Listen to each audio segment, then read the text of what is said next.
ലാലേട്ടന്റെ പുതിയ വീഡിയോയാണ് ഇപ്പോൾ സോഷ്യൽ മീഡിയയിൽ ഏറെ ശ്രദ്ധിക്കപ്പെട്ടുകൊണ്ടിരിക്കുന്നത്.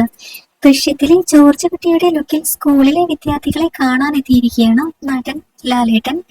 താരത്തെ കണ്ടതോടെ വിദ്യാർത്ഥികളും ഒന്നടങ്കം ആവേശഭരിതരായി. തൃപ്പൂണിത്തുറയിലെ ഭവൻസ് മുൻഷി വിദ്യാശ്രം സ്കൂളിലാണ് മോഹൻലാൽ എത്തിയിരിക്കുന്നത്. ആശീർവാദ് സിനിമാസ് ആണ് കൃത്യമായ വീഡിയോ പങ്കുവച്ചത്. മോഹൻലാലിനെ കാണാൻ ഓടിയെത്തുന്ന വിദ്യാർത്ഥികളെ വീഡിയോയിൽ കാണാൻ സാധിക്കും. വലിപ്പ ചെറുപ്പമില്ലാതെ എല്ലാ മുഖങ്ങളിലും സന്തോഷം നിറഞ്ഞ ചിരി. വിദ്യാർത്ഥികളെ കൈ കാണിച്ച് അഭിവാദ്യം ചെയ്യുന്ന മോഹൻലാലിനെയും വീഡിയോയിൽ കാണുന്നുണ്ട്. വിദ്യാർത്ഥികളിൽ ഒരാൾ ലാലേട്ട എന്ന് വിളിക്കുന്ന ഓഡിയോയും വീഡിയോക്കൊപ്പം ചേർത്തിട്ടുണ്ട്. കുട്ടികളുടെ സന്തോഷം കണ്ട് നിറഞ്ഞുവെന്നാണ് ആരാധകർ കുറിക്കുന്നത്. മോഹൻലാൽ തലമുറകളുടെ നായകനാണെന്നും ആരാധകർ കമന്റ് ചെയ്യുന്നുണ്ട്. വീഡിയോക്ക് നിറഞ്ഞ കയ്യടികളാണ് സോഷ്യൽ മീഡിയയിൽ ഇപ്പോൾ ലഭിച്ചുകൊണ്ടിരിക്കുന്നത്. അതേസമയം ദൃശ്യം 3യുടെ ചിത്രീകരണ ജോലികൾ അണിയറയിൽ പുരോഗമിക്കുകയാണ്.